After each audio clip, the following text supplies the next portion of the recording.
Hello there, everybody. Welcome to another episode of Back to the Franchise. You've got to come back with me. Where? Back to the Franchise. We are the movie podcast where we run down entries in a movie franchise before the new movie comes out. But we're not quite doing that today. We have a special episode in store. But before we get into that, let's introduce ourselves. I have started a rebellion. It's me, Tim D. Glenn. I almost said my real name. And he can meditate for 4 days. It's Tanner Wilcox. Hey, everybody. There's some bad quotes this week because I realized watching this movie and then trying to find quotes for this, introduction. This movie is dry of any memorable quotes, good or bad. It's just so dull. Yeah. Like, what do you quote to make fun of this movie? I can't think of a single thing. All of the dialogue is horrible. But not in a so bad it's good way. No, all the line delivery. We'll get into this. This is more review stuff, but it's just a Yeah. flat-ass, dead-ass movie. Anyway, guys, we have episodes every Tuesday. Before we jump into our next franchise, this episode is actually coming out after we do the Mandalorian and Grogu episode, which we haven't seen yet because it's not out yet. So we're recording this before that, even though it comes out after that. So hopefully we liked it.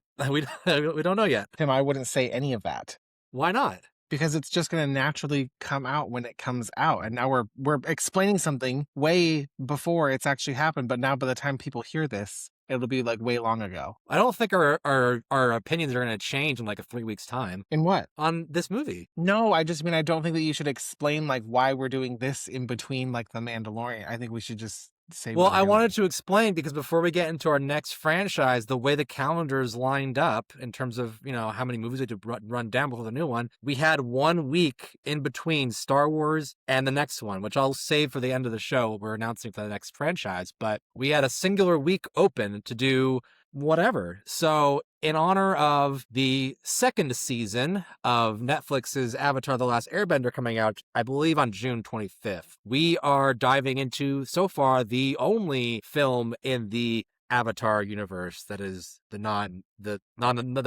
people Avatar universe. So it's a one-off special episode. No franchise rundown. Thankfully, there's only one of these.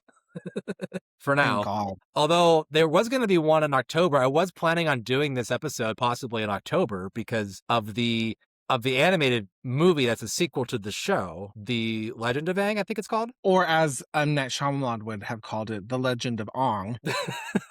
Yes, but they didn't let him come within a mile of that production. Ugh. But apparently they decided to put that movie out of theatrical release and onto, I believe, Paramount Plus. Oh, really? Yeah, so I was kind of like, well, if they're not going to take it seriously, then why should we? True. Although I am looking forward to that because I do like the animated Last Airbender universe. Well, Tanner, you can watch it now. It is online. It got leaked. Yeah, but it's like cheating. I know. I won't do it either, but I still have my moral compass. yeah, so we decided, well, let's just do it now and forget October. So yeah, we are doing Avatar: The Last Airbender, the live-action movie from 2010, release date specifically July 1st, 2010, written and directed by M. Night Shyamalan. Yes, everybody's response to him in the fandom. He is my most hit and miss director, I think, ever. Oh, it's been a while since I wish he was hit and miss. Nowadays, Yeah, there's a lot more misses than hits for me with him. he went through phases. Like, he had, like, a string of hits, and then some misses, a lot of misses, and then he had, oh, wait, one more hit, and then back to misses again. Yeah. So, not consistent. But, guys, unless you want to be spoiled for this movie, and you know what?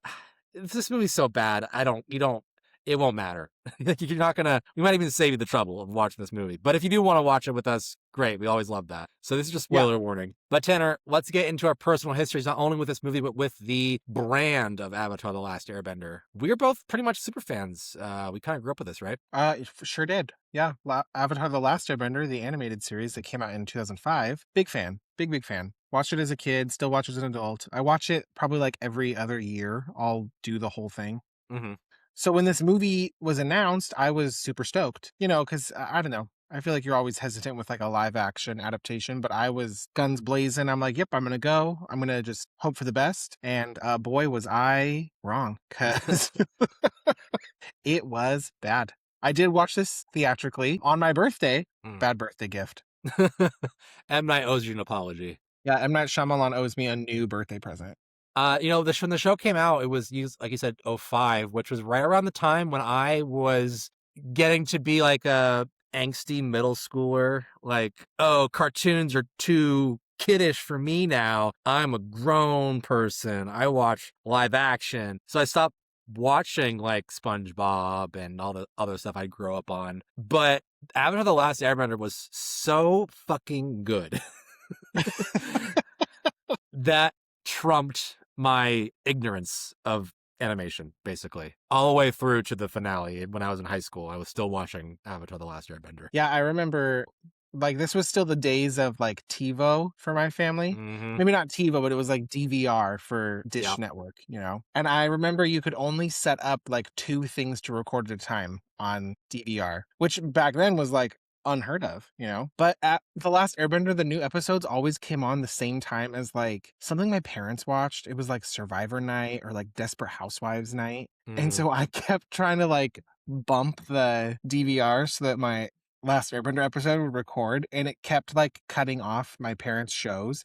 And they were like, what the fuck is happening? What is this show? This cartoon? And I'm like, I don't know who's putting that on the DVR, which who else would it have been? My brother wasn't watching this. So like, Tanner, stop with this show. And I'm like, it's not. So my parents had to endure half episodes of Desperate Housewives for like years because I would try to make it so that Avatar would trump whatever was recording on the DVR. It was a tough first world problem. If you line it up right, though, you could have hit the sweet spot of like having them record half an episode of the Desperate Housewives where Laurie Metcalf holds up the grocery store, and then you can hard cut to my cabbages, which would thematically work very, very well together. Yeah. Right as Laurie Metcalf shoots that gun, it hits the cabbage cart.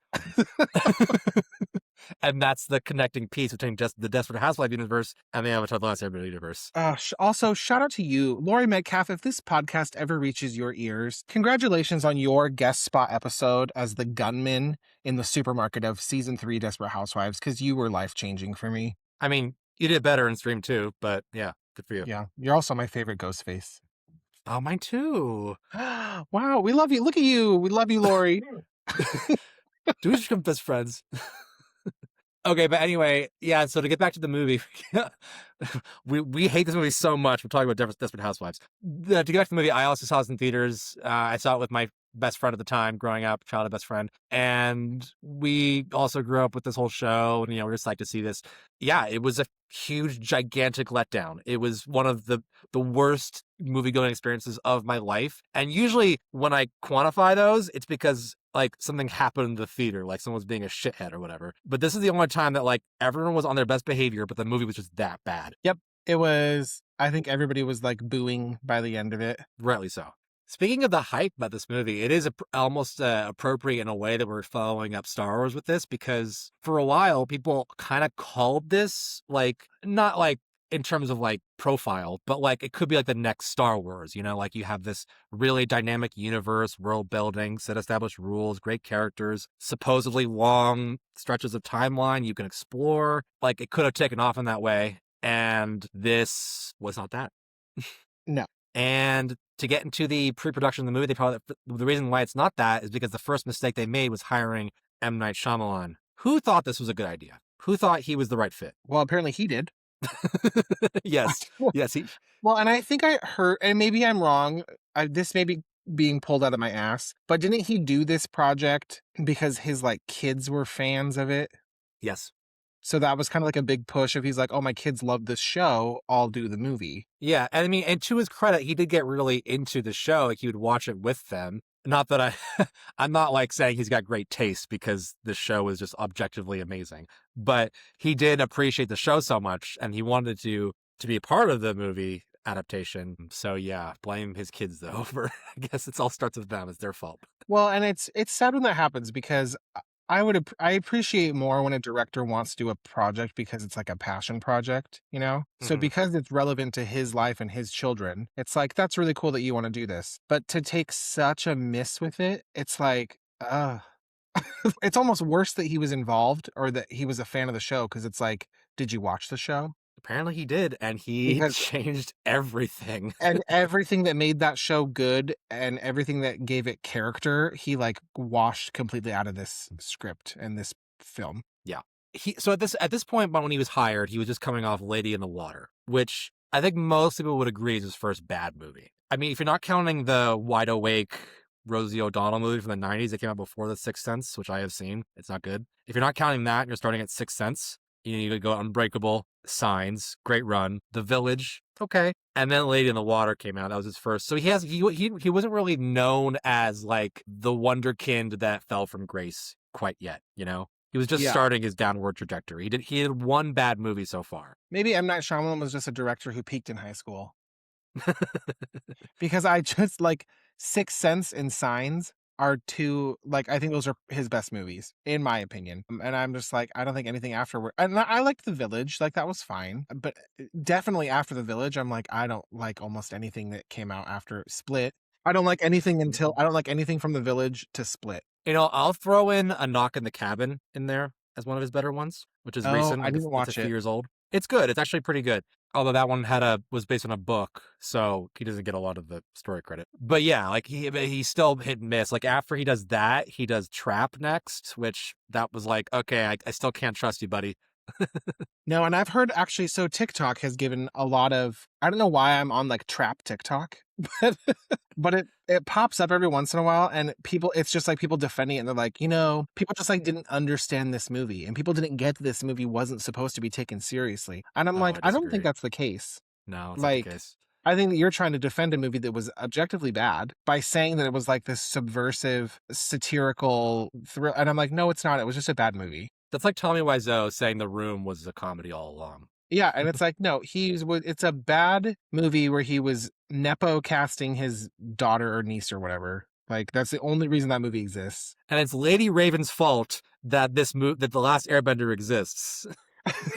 It all comes back to Lady Raven and his nepotism. But anyway, but just speaking of the fit, though, I mean, I wouldn't get the impression, like, watching any of his movies before this and thinking, oh, this guy should do even like an action movie. Like all of his movies so far before then were thrillers, except for Wide Awake. And they were all very slow paced. Like even the best ones, like even The Sixth Sense, like a very somber, kind of like slow burn kind of movie. Even Signs until the end is very kind of like slow burn build up kind of movie. So I don't feel like I wouldn't think of him to be taking on this like fantasy epic kind of movie, But we'll get into, how well of a job Shyamalan actually does later on in the review section of this podcast. But this movie is basically happening whether the key creatives behind Avatar: The Last Airbender, the show, was on board or not. So co-creators of the show, Michael Dante DiMartino and Brian Konietzko, they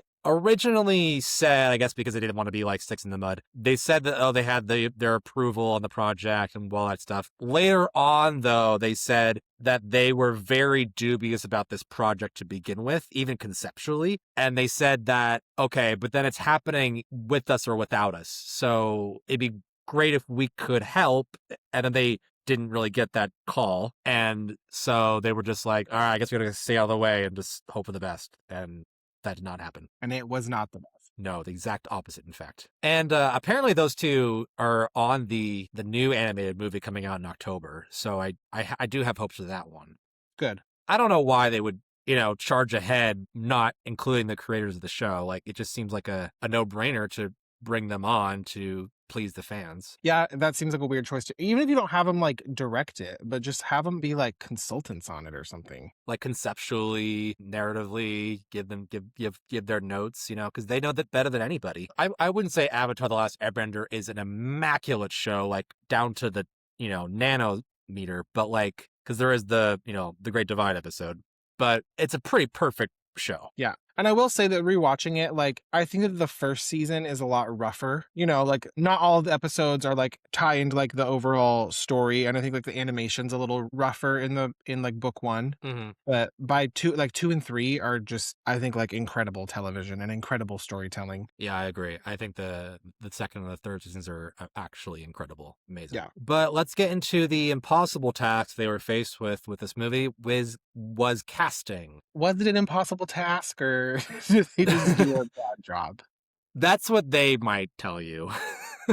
You hear a lot of, and they had to really, really defend the cast of this movie because even before this came out, this was under fire for whitewashing, for not being consistent with the portrayals of culture, and the show does a really good job of that. And you can see that the care they take to show real life cultural influences on the various nations. And here, not only do they veer from that, but they establish their own kind of cultural footprint that is completely inconsistent to begin with. Yeah, I don't have a lot to add to that. I mean, it's just, I think that everybody has a problem with casting in this, and it does feel weird because I don't understand the difference. Like the difference in nations in this version are odd to me. Mm-hmm.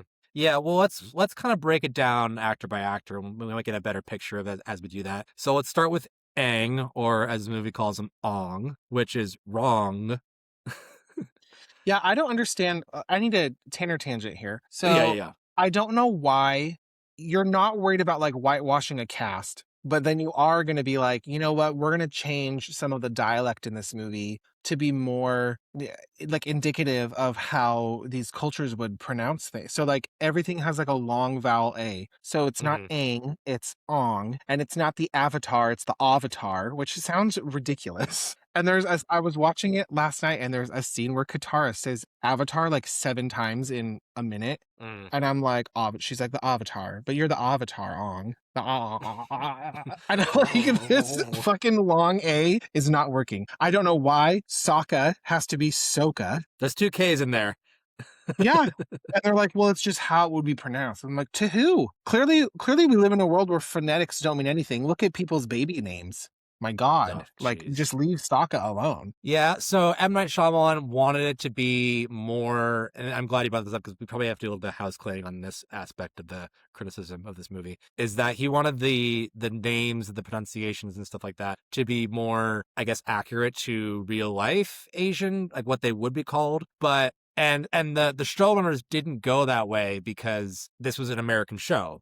Like they weren't showing this overseas. I mean, I'm sure it made it that far because it's so great, but it was part of the Americanization of it. And you know what? If I don't mind that if that's what they have to do to make the show happen, if they can't say Avatar, because it sounds weird to us, fine, I can accept that. Like there's so many things that the show does right in regards to Asian culture that like the pronunciation of the names, like in the English American dub, like who cares? Like it's not that big a deal.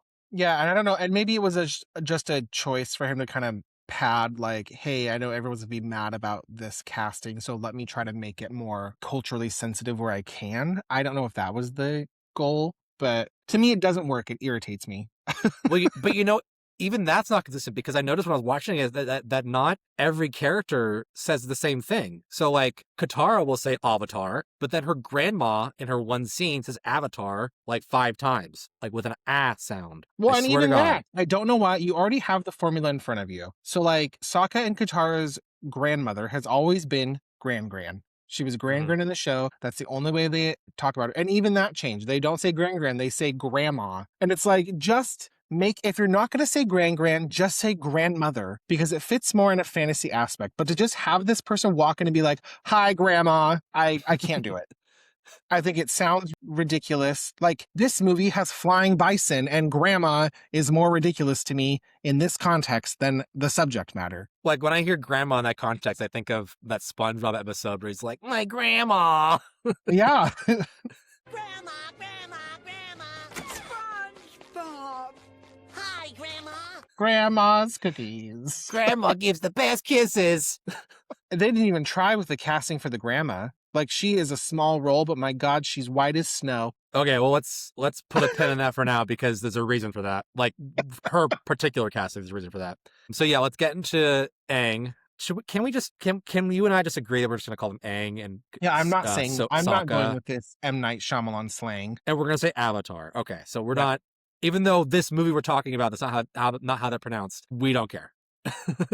So playing Aang in this movie is Noah Ringer, and this was his first role, and he was already into Taekwondo, so he had that going for him. That was a big part of why he got cast. It's like a video of him doing the moves. He even shaved his head and put the arrow on his forehead too. And he was his first role. He had to go to acting school for about a month before they let him on the production set, and they could have kept him there longer. Yep. I don't know that the month was helpful.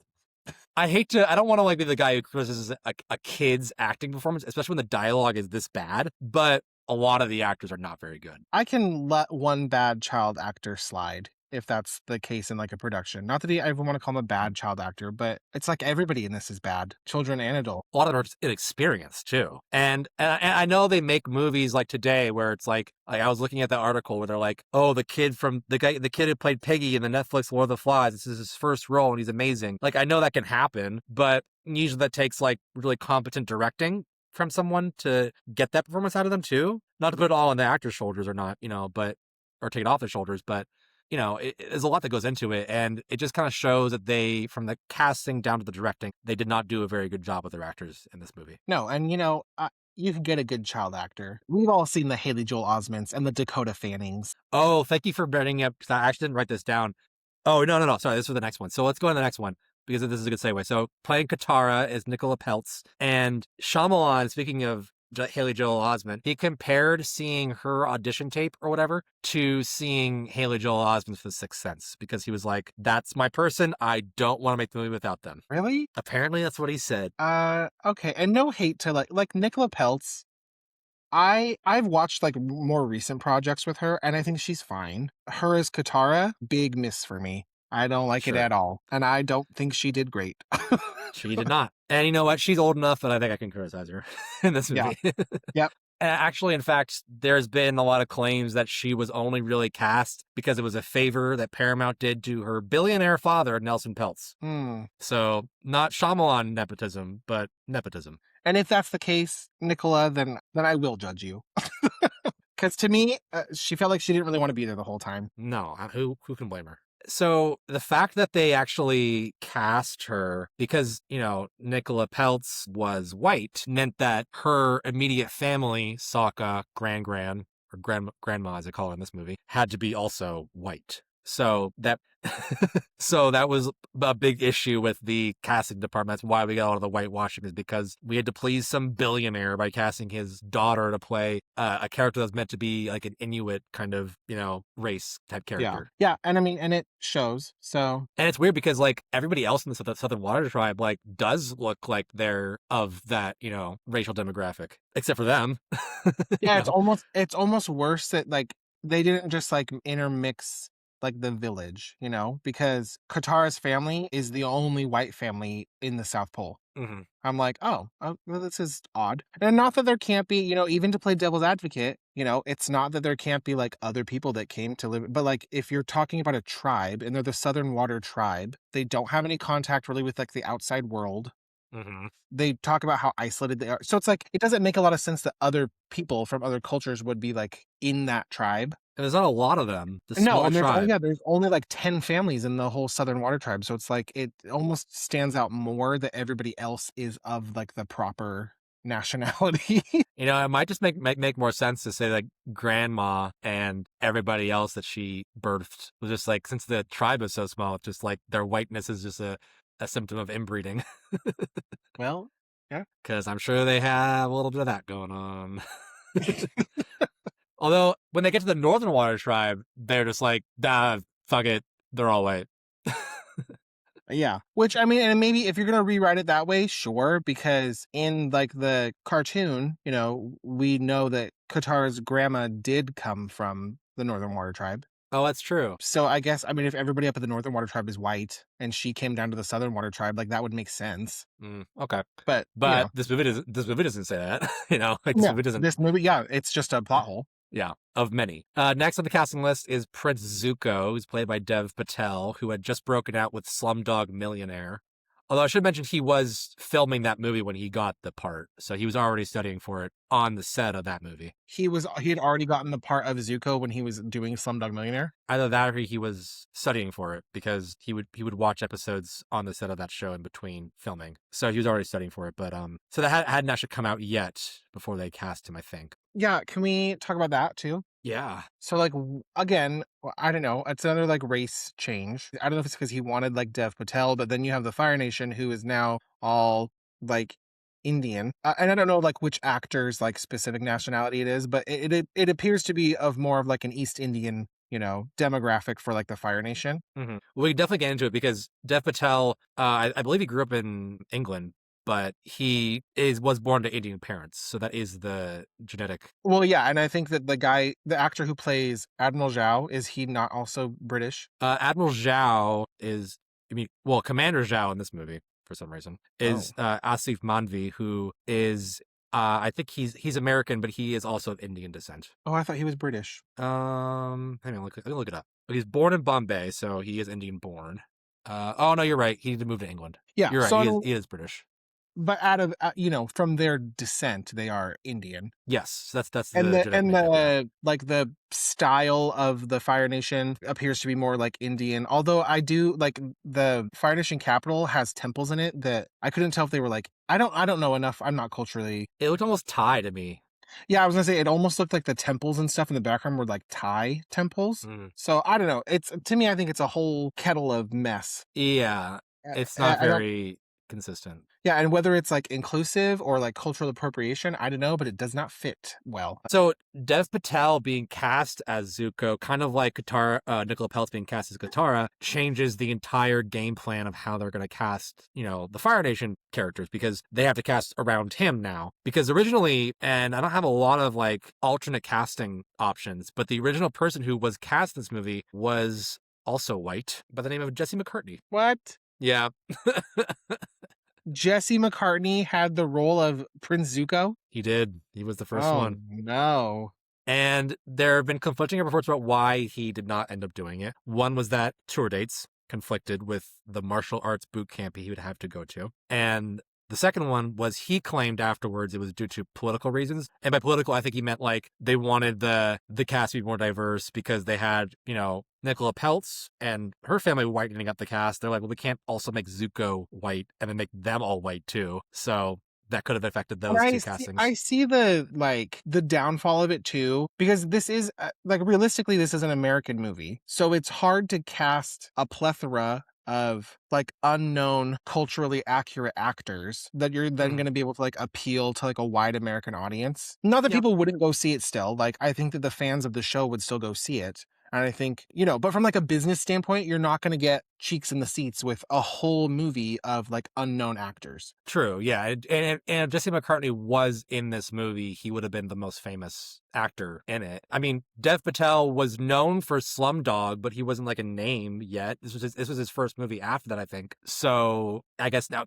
he is the big name of this movie. But yeah, I get what you mean, because you have to find, not only are they right for the part, are they racially aligned with what we want the part to be? Are they well enough English speaking to, pull it off, of course, obviously. So yeah, I mean, I know a lot goes into it, but I see plenty of things that they like have way better casting. Like even the Netflix show right now has way better casting than this, Yeah. And I mean, and that's kind of proves that point too, that like, yes, I think theatrically, I don't know that it would have done as well to have unknown like foreign actors, but I think the Netflix show is doing quite well with it. Like I like that show and I like the people that they've picked for that show. So I mean, it can be done, but also the Netflix show isn't trying to sell out theaters. So, but this is also, I think we should mention, this is also at a time when people are less scrutinous about, casting in movies. So they probably thought they could get away with it easier if they, cut some corners here and there. I mean, if you go back even farther, people were doing it way more often. And in fact, I think this is probably one of the big like dominoes that falls that moves,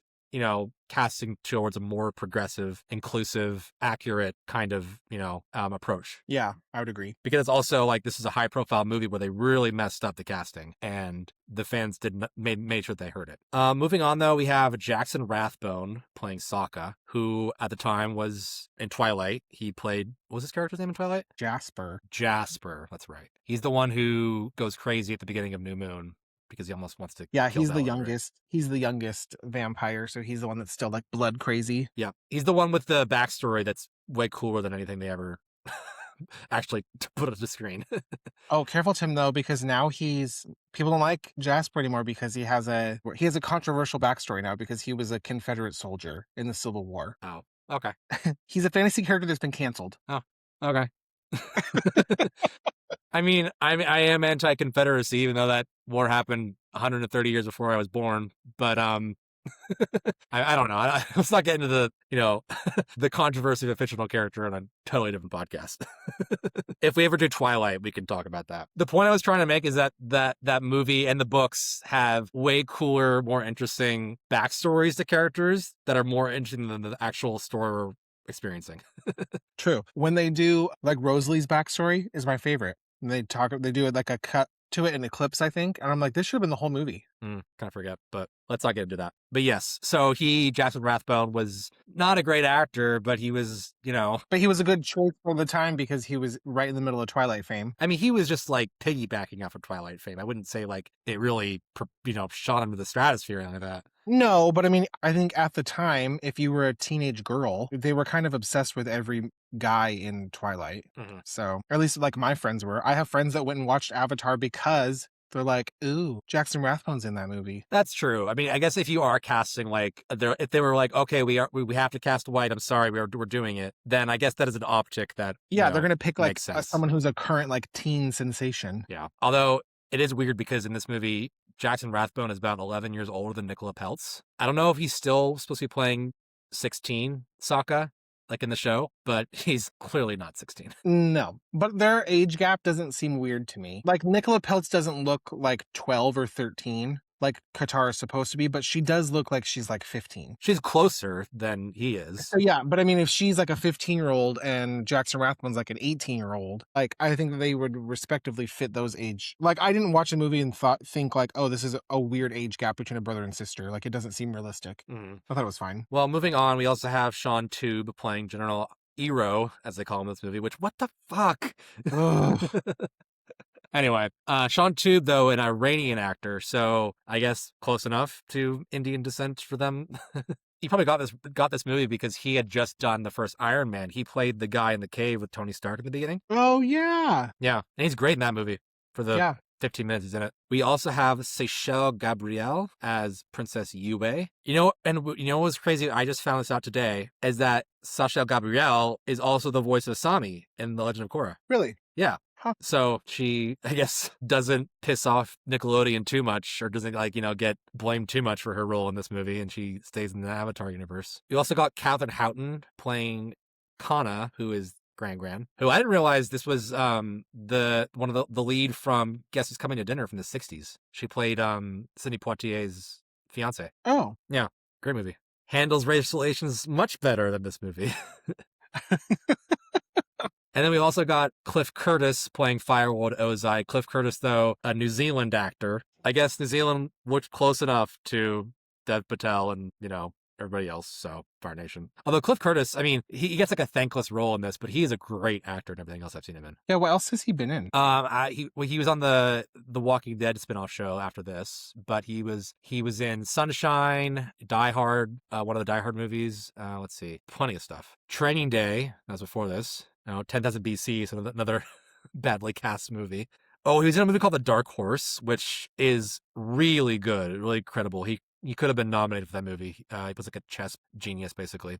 He was in The Meg. Ugh. Oh, he's in Dr. Sleep. He's Ian McGregor's friend in Dr. Sleep. Oh, that's what I'm remembering him from, is Dr. Sleep in The Meg. Anyway, moving on. So yeah, casting was not, when it was announced, not very well received. And in fact, there was a boycott that was pushed for this movie because of, I mean, you talk about like pissing off the fan base. Like the fan base was, at least the West, the ones older than us, were vocal, being really disapproving of the casting of this movie. I don't know whether or not that worked or not, because I mean, I feel like boycotts these days don't really work.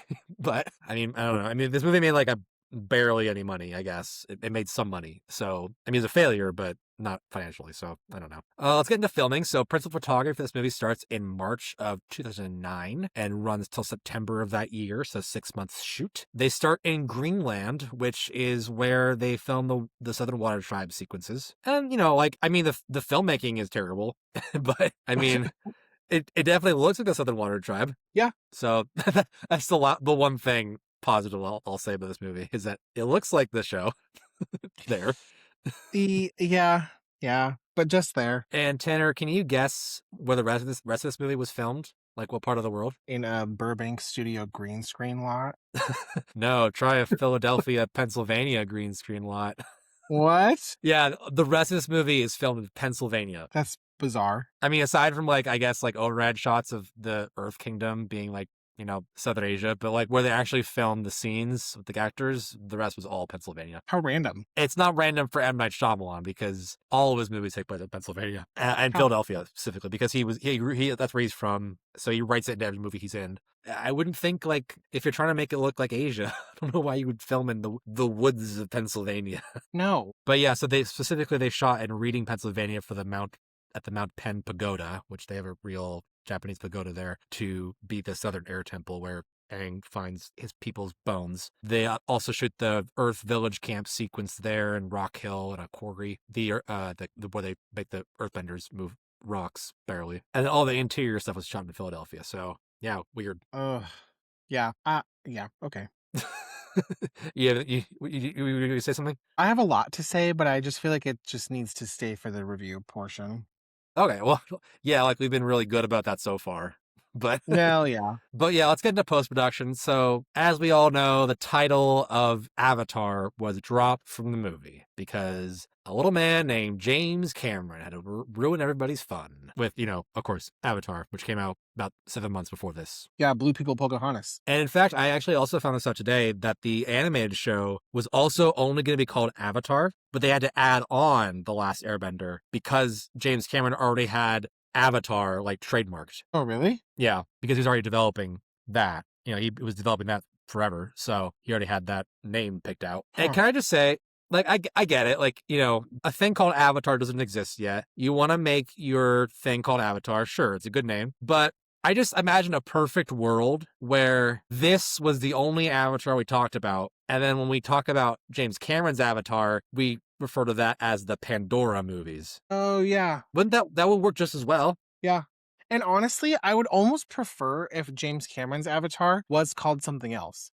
Because, like, yes, they are... Well, I mean, actually, they aren't avatars. Like, Jake has an avatar. But yeah, those... Like, that would just be called Pandora. Because it's more... Yeah, exactly. Especially the sequels. It's about that world and about that life and that culture. So it's like, The sequels are less about being like a human in a Na'vi body, an avatar, so to speak. Well, yeah, because Jake has now, like, fully moved into his avatar. Yeah, now he is a Na'vi. Yeah. So yeah, I'm pushing for them to retroactively change the names of all those movies and all the stuff that they've already done, put billions of dollars in to call it Pandora. Agreed. It's a better title. Anyway, so speaking of Avatar, though, that movie comes out in December of 2009 and is the highest grossing movie of all time, the newest highest grossing movie of all time. Revolutionizes 3D. Coming back into the mainstream movie going. And so now everything else following it, especially in 2010, is like, oh, we got to do 3D. We got to do 3D. 3D is so hot right now. Put it in 3D. Even if it wasn't shot in 3D or shot for 3D. So this movie, for instance, The Last Airbender, got converted to 3D in post-production. Okay, well, I don't know what's happening with that because I feel like this movie looks like it was made solely for the purpose of 3D.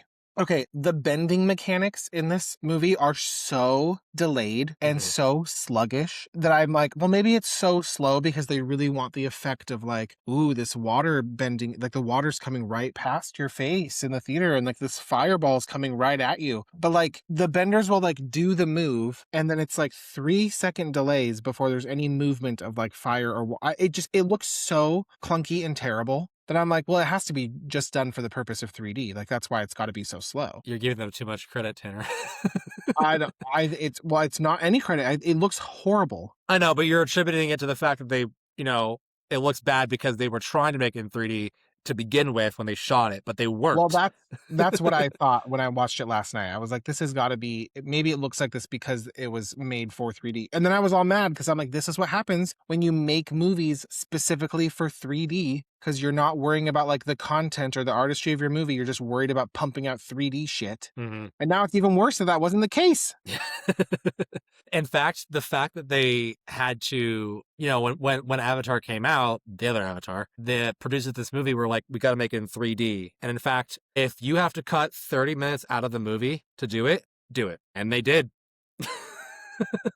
And it shows. Yeah, that's why this movie is so short and looks like it was done in an afternoon because they had to get rid of so much of it. The original script, first draft of this movie, adapted the whole season. They adapted like everything, every episode, the first draft. And it was 7 hours long, or like it would be the equivalent of 7 hours long in page form. So I get it. Like, you can't do that for a movie. That's a miniseries. You do have to pare that down. I get it. But I don't know how they thought that they could do a 93-minute movie, do all that story in that amount of time. Like if this really was like an hour or two or three, like that would have made it the original cut, that would make more sense. And that's the problem, is that the whole movie to me feels like a recap thing, It's like, here's what you missed on this season of Avatar, because it's like fast travel after fast travel after fast travel. And I get that, like, you got to get places quick. There's, but it just focuses on like 6 main plot points that happen throughout the season. And so you miss all of the camaraderie of the show, and you miss all of the character building, and you miss all of the emotional connections, and you miss like how hard, they're working to like train. So a lot of it just like doesn't work. It's like the equivalent of them like trying to pack a sleeping bag into a bag that was made for a smaller sleeping bag. Yes, and then the things that they left, they did it the wrong way, and I don't know why. Like, even when they discover Aang in the iceberg, it wouldn't have taken them any more time to just do it the way that it happens in the show. I mean, it might have been more expensive because you would need them on like a boat, but there's like all the emotional depth and like the comedic relief of that scene is taken out of this version. Because there is no like Katara like practicing waterbending and freezing Sokka's feet. And there's none of like Sokka trying to prove himself as like the hunter because they're, hunting for seals. Like, there's just none of that dialogue exchange between the brother and sister. They're just there for 2 seconds and then they just see the ice glow underneath. Like, it doesn't make any sense. Oh, it happens that was my first note, because it happens so fast. Like, this whole movie just starts, and like there's a reason why the inciting incident of movies doesn't happen for like 10 minutes or so, because you have to like understand who these people are, what their everyday lives are, what their wants are, whatever. And then you get into the plot, whereas this it just starts, and they don't have enough runway to really take off, to use it. No, and they try to do it. And I'm sorry, I gotta say it. Like, thanks for trying to keep the silhouette opening of the show, but my God, it looks like a bunch of kids at a high school. Oh, you mean in the silhouette bending? Yeah, in the intro of every episode, where they're like water, fire, earth. It's so cringy to me that I had to fast forward that, because I'm like, well, I know what they're saying. And then they don't even do like the narrative over that. Like, you could just do the show narrative, and instead they do this terrible high school play production of people waterbending and firebending and earthbending and airbending. And then they give you like a horrible Microsoft Word title crawl. Katara's like, the world's been at war for 93 years. And I'm like, well, you could just use the script that's already been given to you. She sounds like she's like in 7th grade reading a PowerPoint presentation. Yes, the whole thing looks PowerPoint to me. And I'm like, this is awful. And then it just dumps you into this iceberg, this shitty, barren, white backdrop stage screen iceberg. It's apparently Greenland. No offense, Greenland. Awful. Awful, awful, awful. I hate it. Well, I mean, we've kind of already moved into the review section so let's just keep going with it.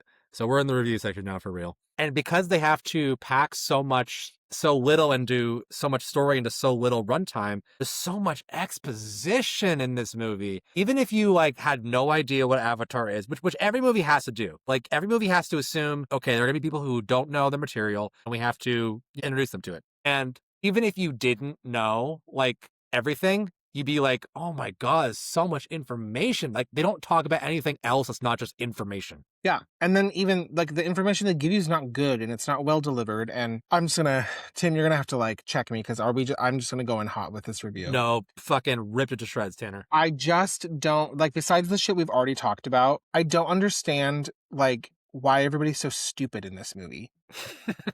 Because, and correct me if I'm wrong, but in the original Avatar, like Aang doesn't know that he's been like or when they break him out of the iceberg, he knows that it's been 100 years, right? Because Katara's like, I think you've been in there for more like 100 years. No, because he still has that like freak out when they get to the Southern Air Temple. But he does, dead. but he only freaks out because everybody's dead. Like he still thinks that everyone's alive. Well, or then am I how would wrong? he? But if he knew it's been 100 years, and he would already assume they're dead. Well, but he would assume that maybe like Monkey Yatso's dead, but he wouldn't assume that like the entire race of his people has been wiped out. I don't know. You're the one who watches this on a biannual basis. I think that I think I'm right because then they say that like, oh, like in episode 2 when they go to the Fire Nation ship that's frozen in the ice, Katara's like, this has been here for like 75 years, and Aang's like, oh, weird. But they don't say anything about him being in there for 100 years until after they go to the Southern Air Temple in this, and then they show up, and I'm like, the whole fucking place is a ruin. It's like crumbling. Yeah. There's vines everywhere. He's like, where is everybody? And I'm like, does this look like how you left it 5 days ago? Because Katara's like, you know, it's been 100 years since you've been here. And he's like, no, I only left a few days ago. And it's like, bitch, does this look like a few days? Like this place is, I don't know. I'm just like, that bothered me a lot. I understand why they put it in the movie because it's a crucial part of Aang's early character development is finding out that because he ran away and accidentally got himself frozen and was gone for so long, everybody he loved died, and there was a whole war, and even more people died. So it's a huge moment. Yes, and that's the same moment that we are introduced to like the Avatar state. So like then we have to like bring that part into it too. But in this movie, it happens like 15 minutes in. We're barely got our feet wet. You know? After we've just fast traveled there. We don't really feel that like anguish from him because we've just met him, you know? That's just an overall problem that I have with this movie again and again is that because you're missing all of those like quote filler episodes, like those are what gives you context and backstory and emotional connection. So I just feel like everybody is dead behind the eyes in this movie. And then you just come down to the fact that I think this movie is just poorly written. I think the script is bad. I don't think any of the actors are very good. Mm-hmm. So everything's just like a flat, dead, boring line delivery. And it's just dull. And even the actors who I know are good actors from other things are bad in this movie because of everything around them. Well, yeah, and then you have other things like Commander Zhao, because they don't call him Admiral. I don't know why. Bad to me, like a whole bad character in this movie. Admiral Zhao is like great in the show. He's menacing, he's intimidating. But this actor, not. He's cheesy and goofball-y, and I don't buy him as like a villain for 2 seconds. You know, I like that actor in general, but I was watching it being like, I think he's doing the best he can, but like, he also is just not right for this part because, you know, he's supposed to be like the you know, I mean, Zuko is an antagonist, but he's not the antagonist, you know, right? Yeah. So you have to have Zhao, who is your big bad of the season for the show and for this movie. And he doesn't really have an intimidating enough presence to match the way the character's written in this movie. So yeah, it doesn't really work in that regard. And like in that scene where he brings Zuko onto his ship and he kind of just like roasts him in front of his crew, it kind of just feels like a roast. It doesn't really feel like... I don't think anything about him is menacing, so it totally throws it out for me. And if you want to just say whatever, it's a kid's movie, like sure, but I don't like it. And I also cannot get behind... Like, here I go. I'm gonna lay into costumes and makeup again. What is happening with Nicola Peltz's hair? Katara's hair loopies are almost like Princess Leia space bun level iconic. Mm-hmm. When she loses them in season 3, I almost threw my TV because she has to be in disguise in the Fire Nation, and I was like, nope, not my Katara. To give Nicola Peltz this gross, stringy, dead ass, dry ass, flat ass hair that looks like she rolled out of a hayloft for the whole movie. I'm like, it's unforgivable. And I understand she's supposed to be a peasant. I get it. She can get a brush. You know, I did read on IMDb trivia right before this recording that they did try. They tried with the loopy hair and it didn't work. It was getting like in the way of her whatever, so they just got rid of it. Well, Netflix got it to work. True. Why is it hard? Even if it's not her I don't real know. hair, make a wig that has connected hair loopies. It's unforgivable to me, Tim. I mean, Tana, there are at least 98 worse things about this movie than Sure. Katara's And then hair in well, the her outfit's terrible. Her necklace is like and her necklace is the most simple thing in the world. It's a black choker with a stone on it. And they didn't even do that right. It looks awful. Before we move on from story structure, we talked about how kind of cram a lot into this movie, and they kind of choose a couple storylines from the show. Like they take the Earthbender prison camp Oh, rebellion. like the Haru story. On the show, it's on a metal ship, which explains why they can't really revolt, or they don't think they can revolt because they don't know how to bend metal. But I mean, in this show, they just they have no excuse for not fighting back. And again, that scene is so short. Like it just has like no like they meet the kid, it comes out of the woods, says nothing, and they end up at the camp. They have a really lazy fight scene, and it's resolved in like 5 minutes. Yep. And it comes and goes. You don't really feel the like anguish that the people are going through by being in this camp. You don't really feel the hurrah of them inciting a rebellion among the Earth Kingdom people. It just happens so fast. And oh my god, okay, wait, sorry. We have to talk about how terrible that action sequence is visually. Tim, that's what I've been talking about. Slow ass bending. It looks so bad. Well, what I realized watching this again is that fight sequence is one shot. They one shot it because they thought it'd be cool, I guess. And I guess somewhere along the way they realized they couldn't animate the bending to match the the speed of the camera or whatever. I don't know. Something did not align, I guess, because they have like 6 guys going, huh, huh, huh, huh, and you see this little pebble just slowly going in front of the camera. Yeah, it's so painful. Oh god, it's just so that the whole sequence is so stilted. Like they should have seen the dailies even without the special effects added in. They should have seen the dailies of that from that shot and been like, this is not working. You have to refilm this because it just looks and it's choreographed terribly. Like even the fight choreography is awful. They don't look like they're really fighting. Not at all. And each bending move takes so long. It's like stand, lift your hands, cross your arms, go down to the ground, go back up, push for like one rock to fly across the screen or for like one little splash of water to go. And it's like it's like a live action RPG. Like it's turn-based fighting because it takes them so fucking long to do anything. Whereas in the show and in real life, if say they were like actual martial arts benders and they were fighting each other, they would have to go faster. Yes. Because they wouldn't be going so most slow. Martial art forms are like very quick movements. Yeah. I don't know. The whole it's terrible. Okay, I kind of went on a tangent from that storyline to how bad the sequence is in general. But I also want to talk about because the other one they pick from the show is the Blue Spirit episode where Aang gets captured and then Zuko has to rescue him in disguise. Again, something that comes and goes in the movie and is resolved in like 10 minutes of movie time and doesn't change anything about the movie. And I get it. Like I think it just serves its purpose of saying like, hey, Zuko's not all bad because he saves Aang. But he doesn't save Aang to save him. He saves him because he wants him back to use him for his own purpose. Yeah, but I don't think like do we need that whole sequence to know that he's not bad or he's not all bad? You could have done the same thing at like the end sequence, where like Zuko has the ability to kidnap Aang at the end and he doesn't. I mean, Katara fights him, but you could have done it there. Like you could have had a moment where he stops Aang from being taken by Zhao at the North Pole. I don't know. I mean, it's a great episode of the show, and I get why they wanted to do that one. Again, like I just don't think they have like the runway to do it. And in the show, is that the episode where like Sokka and Katara are like sick, and Aang has to like get like a like some frog? He has to go find frozen frogs for them to suck on, and that's why he gets captured, is because he's off doing that. Yeah, and that episode, like you feel it's the length of it. I mean, because it's like. I mean, in the show, it's like a whole 21 minutes of story or whatever. Whereas in this, it's way less than that. But like you feel the stakes of Aang being gone for so long because it's not like, oh, he wanted to go check out this temple, then got bamboozled by this monk who doesn't like him. He was actually like on a mission to help his friends, and now he's been delayed, and now he's been kidnapped.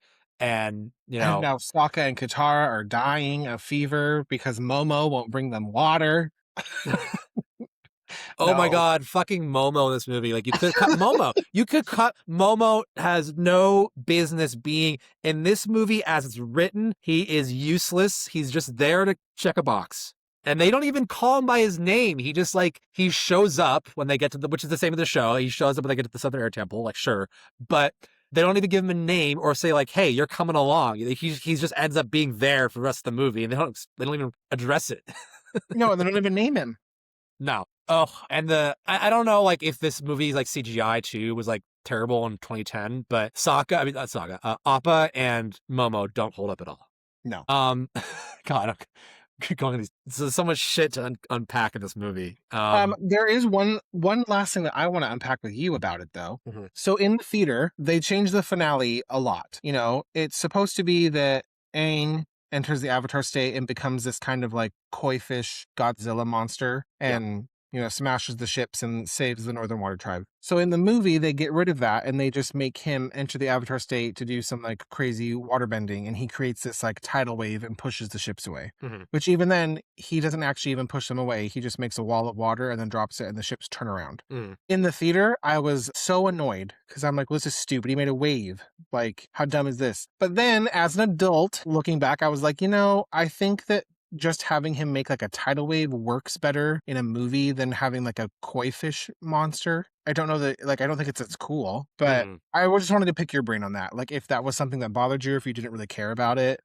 I mean, it's definitely better at the show, but I don't think it's. I mean, so the reason they didn't do it is because it was going to be too difficult to animate. Basically, Yeah. It was going to be it was going to be the most expensive thing they had to do, and they're just like, well, we can accomplish this with the tidal wave, that kind of the same thing. And I don't think its absence hurts it, because if they wanted to do that, they could, but they would have to have done a lot more legwork in terms of like the spirit realm and how that iconography works and stuff like that. Yes, and And they didn't have they had barely time to do their own plot, so it would just have to be one more thing they'd have to like pay lip service to, and so I'm okay that they left it out. It's the one thing that I'm like, whatever, fine. But I mean, it doesn't help. And I would agree too, because when I was thinking about reasons why they changed it, I'm like, well, we haven't really gone into a lot of like the spirit realm stuff, and I'm glad we didn't, because there's just not time for it. And in this movie already, it seems kind of like boring to me when he's like the scenes where he's talking to like this spirit dragon, like Yue's sacrifice, which already doesn't feel fleshed out, because even in the animated show, I don't love that segment of like,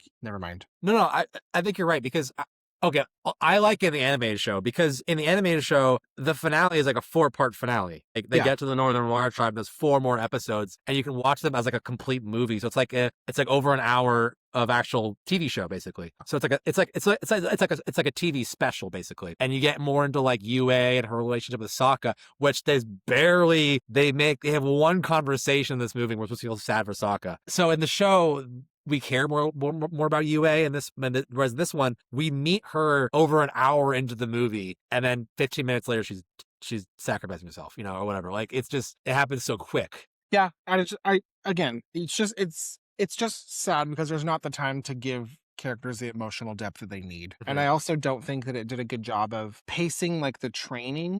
Okay, so like I'm gonna backtrack a little bit. So in the very beginning, in the opening of the animated show, Katara on the boat is trying to like practice her waterbending, right?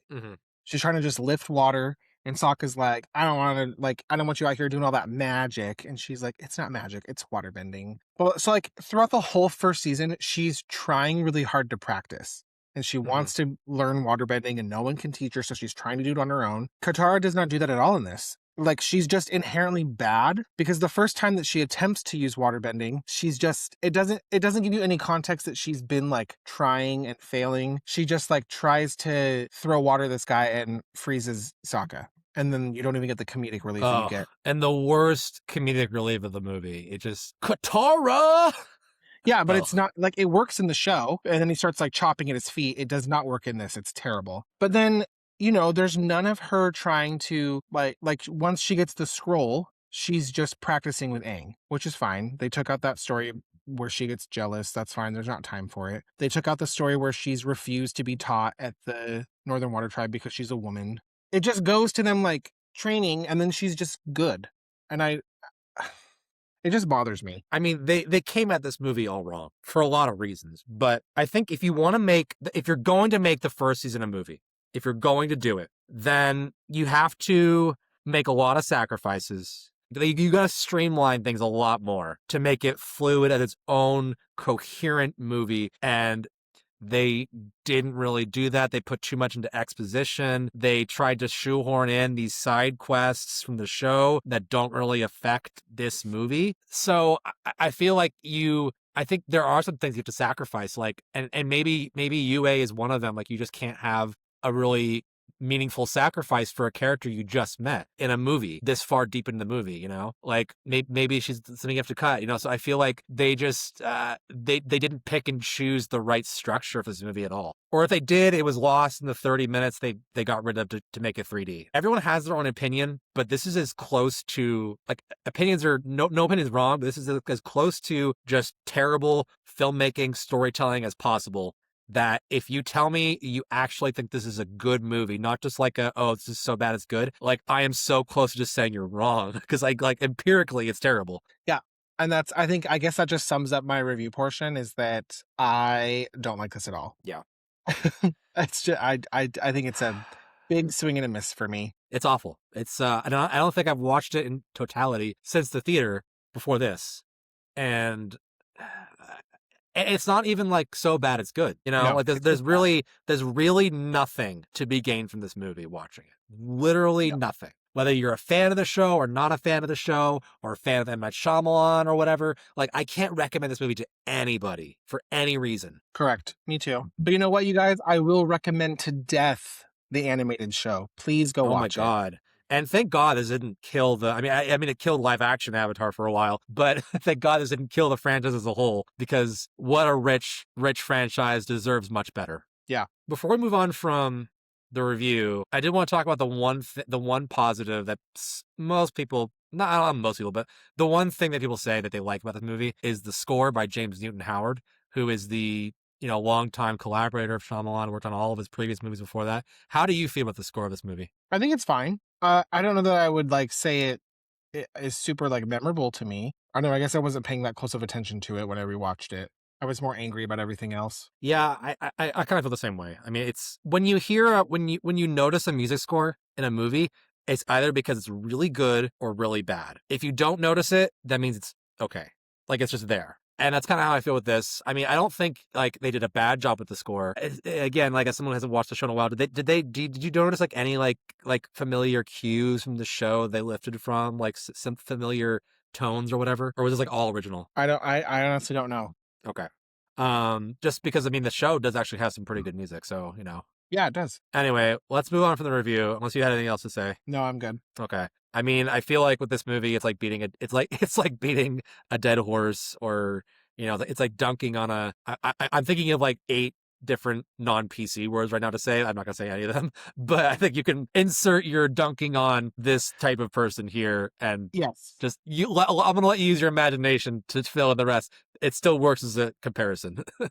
Yes. Anyway, let's move on to the release of this movie. So, opening day, this movie makes $16.2 million. Today, it's 25.2. It's funny that we talked about Jackson Rathbone, because this movie opens alongside Twilight Saga Eclipse. So he had 2 openings the same day. Oh. You can see 2 different bad Jackson Rathbone movies on July 1st. Although, you know, Eclipse is always the one that I feel like is the least bad of those. Oh, really? Yeah, it's kind of like middle chapter neutrality for me. Oh, I think New Moon's the best. I mean, they're all bad, but I don't know. I would definitely rather see Eclipse over The Last Airbender, that's for sure. For sure. I'd see any Twilight movie over Last Airbender.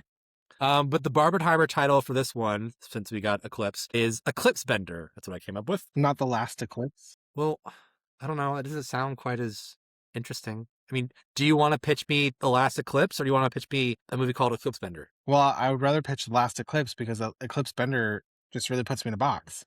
Okay, fine. Okay, they're not benders. Okay, No, it's the last, you know what? The Last Eclipse. We'll stick with the trope. Eclipse Bender. Go. I mean, I want to make this a regular thing where you pitch, because your last ones have been good. So if you want to do Last Eclipse, you can. But No. Okay, so Eclipse Bender. Here we go. It's it's a spin-off of The Last Airbender. It's about a waterbender, but waterbenders have more power in the full moon, and this bender can only bend during eclipses, so they can only be a bender twice a year when there's a lunar eclipse. And no, I can't do it. Do you want to go back to last eclipse? Yeah. Okay. Last eclipse, go. Okay, Last Eclipse. Is it a horror movie? Is it a romance? What are we feeling? I'm gonna say it's a romantic movie. It's in the vein of like long lost love. These two people met on vacation. They were in Maine to view a solar eclipse. They bumped into each other at an eclipse viewing party. They exchanged information. They had a whirlwind night. The guy went missing in the morning. I don't know why. Anyway, and then the girl spends time trying to find him. And then they reconnect 27 years later when there's another solar eclipse, this eclipse viewing party, but they've missed their window and they both have families. And then they start this affair at eclipse season, and something happened. I feel like if I keep going in this, it's going to go into like the tragedy of Dolores Claiborne. I was gonna say Maine eclipse. A man is missing. This is Dolores Claiborne. Anyway, that's my pitch. That is I like that. That's a great movie. Dolores Claiborne, classic. Love Dolores Claiborne. Well, okay. Who's playing the star-crossed eclipse lovers then, Tanner? Before we move on, who do you imagine? Okay, I'm thinking for a girl. I'm thinking like Michelle Monaghan. Oh, okay. Yeah, that seems right. Making a little bit of an older cast or Yeah, older yeah, couple. because it's been eclipses don't come around every day, Tim. We gotta have like a 30-year gap. Oh, you're right, of course. So if there was 15-year-old kids and then they're coming back married. Yeah, let's go with like Michelle Monaghan. Wait, and Tanner, you're just pitching the best of me. The Nicholas Sparks movie with Michelle Monaghan. No, there's just because she's in one romantic movie. No, but she also is aged up like 27 years because they were teenagers. See, I think I'm just subconsciously thinking for others because I'm like, ooh, and maybe like a James Marsden type. Like, no, Tanner, he's the male lead in The Best of Me. Okay, I was picking another white bread guy because I was like, I don't know, maybe like Scott Eastwood. But he's in The Longest Ride. You know what? If we try to remove everybody who's in a Nicholas Sparks adaptation, that's half of Hollywood. Okay, well, Tanner, maybe go back to the drawing board with this one. I'm not greenlighting this one just yet. All right. I'll spitball ideas. I do want to go back and watch Dolores Claiborne now though. Anytime. Okay, back to box office. Thank you, Tanner. That was a great deviation. Opening weekend, this movie makes $40.3 million, which today would be $61.1 million. I feel like that's a little low for this property. I think if they wanted more, they would have. If they optimistically would have wanted another like $20 million on this one. Like Devil Wears Prada 2 came out last weekend, and that made like $70-something million today, and that's a rom-com. So the fact that this made less than that adjusted for inflation is, disappointing. Not good. It was released over the 4th of July weekend, though, I should mention. So over the 4-day weekend, it did make $51.8 million. So a little bit of a bump with the extra day. It was not the number one opening movie of the weekend. It was number 2 behind Twilight Eclipse at $64.8 million. So that was a $24 million cushion there. And the top 10 that weekend was also rounded out by Toy Story 3, Grown Ups, the first one, Night and Day, the Cameron Diaz, Tom Cruise action romp, The Karate Kid remake with Jaden Smith, The A-Team, Get Him to the Greek, Shrek Forever After, and Letters to Juliet, the Amanda Seyfried movie. Tanner, you're in the movie theater for Last Airbender, and you have the choice to go see any of these other ones instead. Which one are you going to? Well, realistically, probably Twilight, because that was what everybody was watching. True, but knowing okay. How about this? You know how bad The Last Airbender already is, and you've already seen the rest of these movies already as well. So which one are you going to see? Is it bad that I think they're all not great? Toy Story 3? Oh, yeah, probably Toy Story 3. It's like Shrek Forever After, the worst by far of them. Yes. Night and Day was not good. Oh, I hate that movie. Eclipse is like my least favorite of the Twilight movies, probably. No, Breaking Down Part 2 is. Anyway, what else was there? Grown Ups. Fine.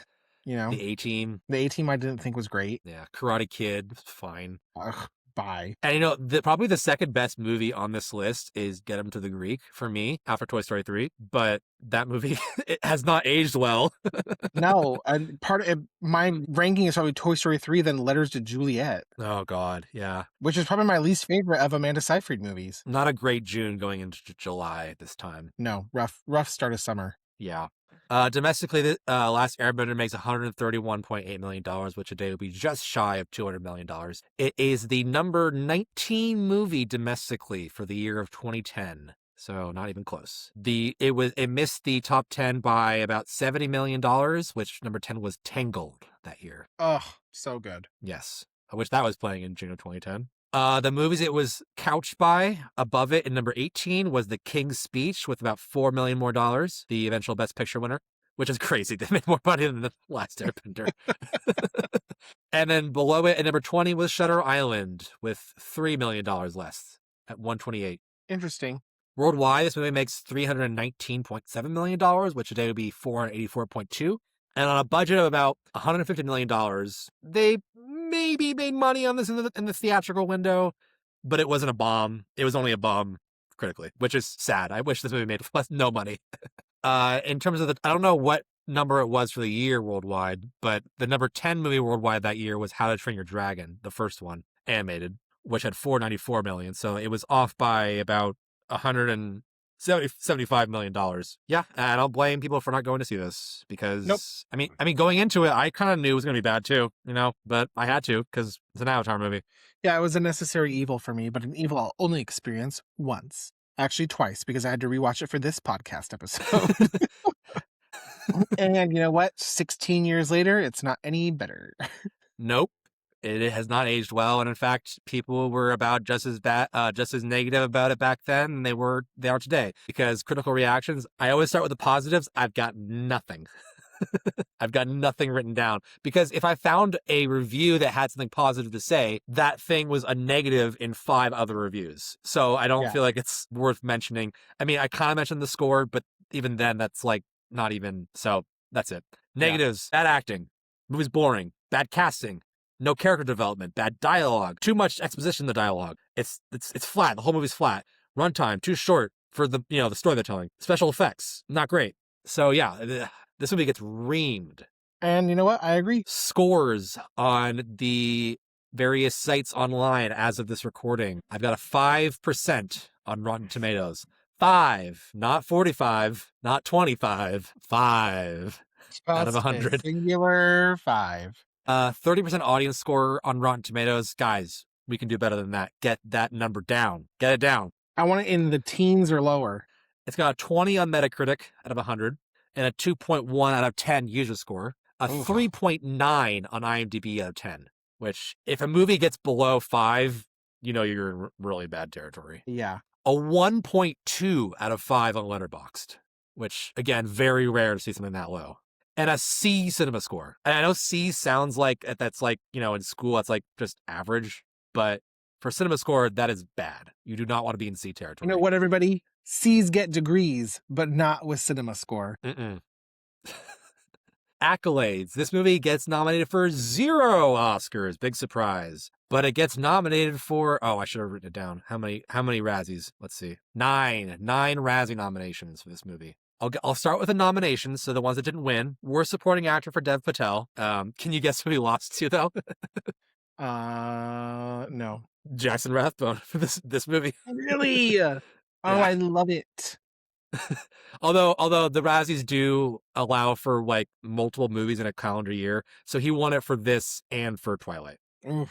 This was also nominated for Worst Supporting Actress for Nicola Peltz. She lost to Jessica Alba for a whopping 4 movies that year: The Killer Inside Me, Little Fockers, Machete, and Valentine's Day. Bad year for her. The entire cast of Last Airbender was also nominated for Worst Screen Couple / Ensemble, and they lost to the entire cast of Sex and the City 2. Also, this was the Worst Prequel, Remake, Ripoff, or Sequel nomination, also lost to Sex and the City 2. But it was the winners. This movie won Worst Picture that year, which is correct. It was the worst movie. Although on my, I do keep a ranked list for all my years for movie lists, and I do have one movie below this for 2010. And that's Birdemic, Shock and Terror. Oh. But those aren't even the same ballpark. That's like, No. a whole different level of amateur bad, you know? Yeah. Worst director, M. Night Shyamalan, winner. Worst screenplay, M. Night Shyamalan. Worst supporting actor, Catherine Rathbone. And worst eye-gouging misuse of 3D, which it was going up against things like Alice in Wonderland and Clash of the Titans that year. So, like, that's saying something. Clash of the Titans. More like trash needs rewritings. Did you just think of that? No, I stole that from Kristen Wiig. She used to do a segment on SNL called Aunt Linda, and it was part of Weekend Update, where Seth Meyers would bring on this character named Aunt Linda, who had to she got drugged to like movies that came out that week and then had to review them. And she was just it was like a Karen before Karen was a thing, but she was just Aunt Linda who like didn't understand anything in the movies and didn't understand context of movies. So he would give her like 3 new releases, and that's one. But he's like, oh, Aunt Linda, Clash of the Titans came out, and she's like, Clash of the Titans? Yes. More like trash needs rewriting. and I've remembered that, since 2010. All right, let's get into the legacy portion of this podcast. So this movie obviously has a terrible legacy, but it doesn't hurt Avatar, the brand, at least entirely, because The Legend of Korra does come out in 2 years after this, the next animated series. You watched that within the last few years, didn't you? Yeah, people are going to hate me, but I'm not a fan of Korra. Well, I don't think they would hate you because, I mean, it's definitely not as good. I mean, there's No, and I just think it's very different. I think there's good things about it, and I think it's interesting and creative and new. But like the first season I like, part of it's a hard jump for me because Last Airbender is very like almost like medieval feeling, And then Korra is very like steampunkish and kind of set in like the 20s or 30s. It seems like where there's kind of this like high money gilded mobster age. But I think it's kind of jarring that like Aang is still alive. Like it's not that far from Avatar that it's like the advances of it seem weird. And then in the later seasons, I think it just focuses too much on like the spirit world for me. And I think the animation gets a little like weird looking, especially like spirit world animation. So I just wasn't a fan. I never watched the last season. I didn't finish it. Oh, really? Yeah. I just remember you like having to slog through it when I was I'm coming over to your house. I'm not a fan. Okay. I like to find, I mean, I do think it's definitely a step down from the original show. I think part of that has to do with the fact that the original show is a perfect trilogy of seasons of one long story, whereas Korra is 4 seasons and they don't really mix as much. They're a little bit more disparate. Not that it has to be, but I feel like, it is not as good in that regard. Yeah. So we do get that. And we also get eventually live action Avatar again with the 2024 Netflix show, which we talked a little bit about at the top of this show. I binged that when it came out. And I think that's a perfect binge show because it's not something you want to like sit with. You don't want to like ruminate on it week to week. Like it's neat because they actually get the aesthetics of the show right. So seeing it in live action in that way is enjoyable. I wouldn't say though it's great filmmaking, but it's good enough. Yeah, but I still would say that I don't like it as much as the animated series. Oh, absolutely not. No, of course not. Some things I think are just translate better in animation, and I think that this story is one of them. Sure. I'm glad that we have this just to like, see what it should look like in live action, not this movie. It's like a neat thing. And I'll binge the second season when it comes out too, I'm sure. Me too. I do hope that one day we get something that like is close to being as good as the first series because it's kind of like, Jurassic Park. Like you have like one amazing movie and then like everything else after that's like, okay. Like there's a big gap. Even between like the better stuff, there's a big gap. Yeah. So I kind of hope that Avatar can get back to that. Okay, well, for people who are actually involved in this movie, let's get into their careers as far as where they go from here. Obviously, this is kind of a black sheep to have on your resume for everybody after this, but it does affect, certain people more than others. M. Night Shyamalan, he does After Earth after this, which is also a, action movie. But after that, he pretty much goes back to thrillers, which is where he belongs, And this really cemented him as like a joke, basically, this movie. Like he did, The Happening was the previous movie before this movie in '08. And that was obviously so bad it's good, like very much mocked. But this being worse than that really like cements like his fall from grace, So he really had to earn trust back after this movie. And he still hasn't gotten mine. But nope, mine either. I like Split and I like Knock at the Cabin, but everything else after this, nah. Noah Ringer, the actor who plays Aang, does Cowboys and Aliens after this movie, which I totally zero memory of that movie in my head. I mean, it's better, but not great. I just hope that he wasn't like a Jake Lloyd. Although I don't feel like people blame him for this movie, so I don't feel like he would be. Well, no. So I'm glad he got out. Dev Patel was definitely on the rise at the time, having just done the Best Picture winner in Slumdog Millionaire. This definitely does hurt his career though for a little bit. He does like the not Grand Budapest Hotel, Best Exotic Marigold Hotel movies. Oh, yeah. After that, those are like his only big things after this, and then he kind of goes into indie stuff. He does eventually get an Oscar nomination for Lion in 2016. Have you seen that? Oh, that's a really good movie. I love that movie. I really recommend it. It's a true story too about how he gets separated from his brother and has to find him again in India. It's amazing. Oh. And he's a good actor. So he's rebounded since. I think he's shooken off the Last Airbender stink pretty much. Yeah. Because if he didn't do anything, like if he did like just Slumdog and this, people would be like, oh well, he was a fluke. But he's actually good. Who is not good though is Nicola Peltz, who does Transformers: Age of Extinction after this. That's like her only other big movie, and that was also pretty much panned. Yeah. I will say though that I don't mind. Like, I liked Nicola Peltz in Bates Motel. She fits the part. I most recently saw her in The Beauty, and she's fine in that. Okay. That show did not look appealing to me at all. No, it's really kind of grotesque. Okay. I will not check it out. But she definitely did not break out after this. No. Good though, she's still getting work. And she doesn't need it because she's got billionaire status and she's married to David and Victoria Beckham's son. That's true. So she So now comes she's- from money. Now and she's got married Beckham into money too. Yeah. Jackson Rathbone also goes away pretty much after this. I mean, he finishes up the Twilight movies with, I think, the Breaking Dawn Part 2 came out in 2012. Yeah. But then after that, he kind of disappears off the map, Yeah. and I blame him. Sean Tube, who plays Iroh in this movie, who's not actually that bad in this movie, even though he's not Iroh from the show at all. But he also doesn't really do a lot after this. I feel like, and he's good. I like him. And he was great in Iron Man. I just wish he got a better follow-up after that because this was not it for anybody. No. And same with Asif Banvi, who played Commander Zhao. Although he was in a series of unfortunate events, the Netflix series. Did you watch that? Yeah. He was Uncle Monty. Yes, I loved that show. That was good. And that again, like the movie, I hated it when I was a kid because it was not book accurate. But again, something that works better as a show than as a movie. All right, Tanner, we're done talking about Last Airbender. You made it through it. How do you feel? Well, this is hopefully the last time I breathe any life into this property because it's just really awful. Yep. Go back and watch the show. But Tanner, is there anything else you want to talk about this weekend? I mean, this episode? No, I don't think so. You don't have a pop culture shout out? Oh, well, I didn't know we were rolling into that segment because you didn't say it's time for pop culture shoutouts. Well, usually you pick up on the fact that I'm rolling into pop culture shout outs. Okay, so you know what? I didn't watch anything new this week, so I'm going to my pop culture shoutout is going to be like kind of a question for you. Okay. I want to know, in the vein of Avatar, which bending nation do you belong to or do you think you most associate with? Or if you could be a bender, which would you be? I don't know. I will say Earth, though. I feel like Earth would be my jam. Ah, see? Okay, so I'll get into this because, again, the quiz I took gave me waterbender, but I agree with that because that's, if I could be a bender, I would want to be a waterbender. And then I've taken a quiz where it like runs it by your birthday, which I'm a Cancer, so I'm a water sign.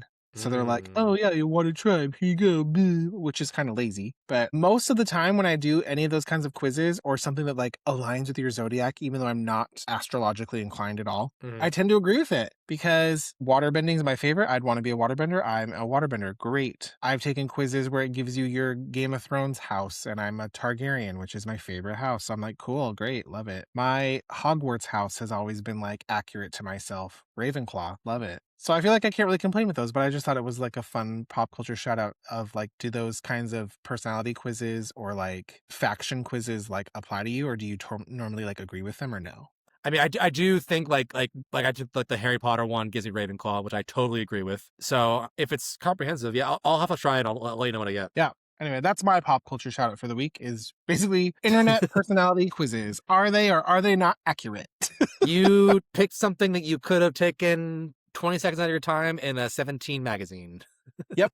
All right. Well, my pop culture shout out is a 3 for this week, 3 for the price of 1, because I watched through no prior planning of my own, just by serendipity, I watched 3 different movies that all revolve around sheep. Oh, Weirdly enough. why? I don't know. So the first one was The Sheep Detectives, which just came out, starring Hugh Jackman and sheep. And that one is lovely.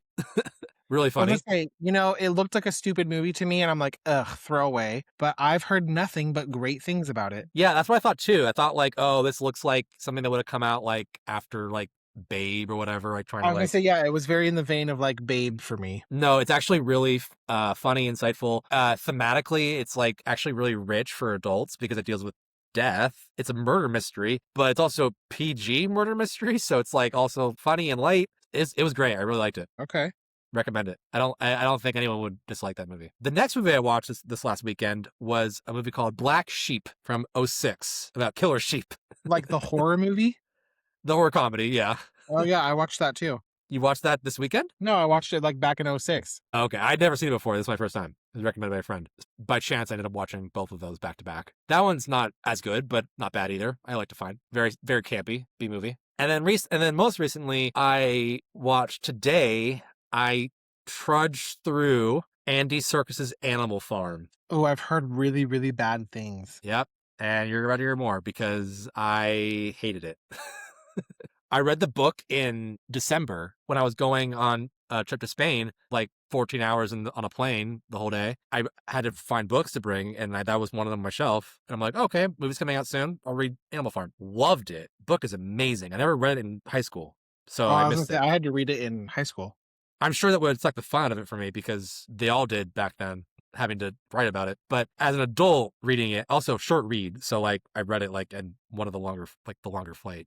But I really dug it, like its simplicity, and like also it's like just like, it's a really good like metaphor movie or metaphor story, Mm-hmm. and it's so still relevant today. And I thought it was like fascinating. I could not put it down. And fuck, man, this movie sucks. Like, holy crap! When you hear Andy Serkis doing Animal Farm, you're like, oh, okay, so he's gonna make it like motion capture, like he's gonna like animate the pigs and do the faces or whatever, make it look, which sounds that's probably harder to do than apes, but no, he made a really crappy animated kids movie that dumbs down all of the thematic elements of the book and replaces it with really bad 2000s humor and 2000s animation and bad voice acting. It was a slog, man. Like, Yeah, I think it's gonna be a skip for me. and I think I'm ready to call it. I think Andy Serkis is not a good director. I'm sorry. I love his other shit. I love him as Gollum. I love him as Caesar. His directing stuff is not good. No. Yeah, I think he's a great actor, but This movie feels like a sellout because I don't feel like kids are gonna like it because, well, first of all, it's not making any money. It's a total bomb. But like, it's not like great animation. It's not they're gonna cling on to that. 2, not great voice acting. 3, it's also like trying to kind of be Animal Farm, but for kids. So it feels like it's in this middle ground where it's not gonna please adults and it's not gonna please kids either. So I feel like this movie's for nobody. yeah. So it was a sad day for me at the movies, just watching the death of literature on screen, basically. Can't recommend. Yikes. Well, hopefully next week your shout-out's better and a little happier for you. Yeah, hopefully I'm not talking about sheep. I'm talking about movies starring, I don't know, dragons. I don't know. Yeah. I just thought it was funny that I watched 3 movies this week and they all had featured sheep as characters.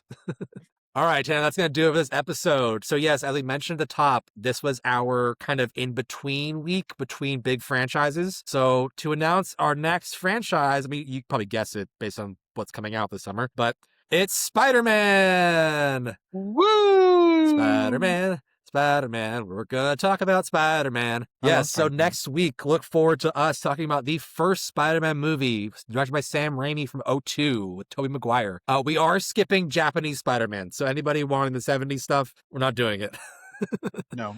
You get Maguire, you get Garfield, to get Holland. Yeah, and in case you're wondering, based on the schedule, we didn't have enough time before the movie comes out to do the Spider-Verse movies, so we're just doing the live-action ones for now. So yes, just the Maguires, Garfields, Hollands, and maybe we'll save the Spider-Verse for when those finish. But so we'll be doing those ones, and then we'll be doing the new movie, Brand New Day. So that's our next big franchise. So excited. Can't wait. Are you, I mean, we just did 12 Star Wars movies, 13 with Mandalorian. Are you more excited for Spider-Man than than Star Wars? Is this a better for you? Yeah, because I think I'm more of a, not that I'm like more of a Star Wars or a Spider-Man fan than Star Wars, because I would consider myself a Star Wars fan, but I don't have a lot of great disappointments in Spider-Man like I do in Star Wars. I'm the same. Like I could like even the ones in this run of all these movies, whatever actor, even the ones that are like subpar, I'll still watch. Well, I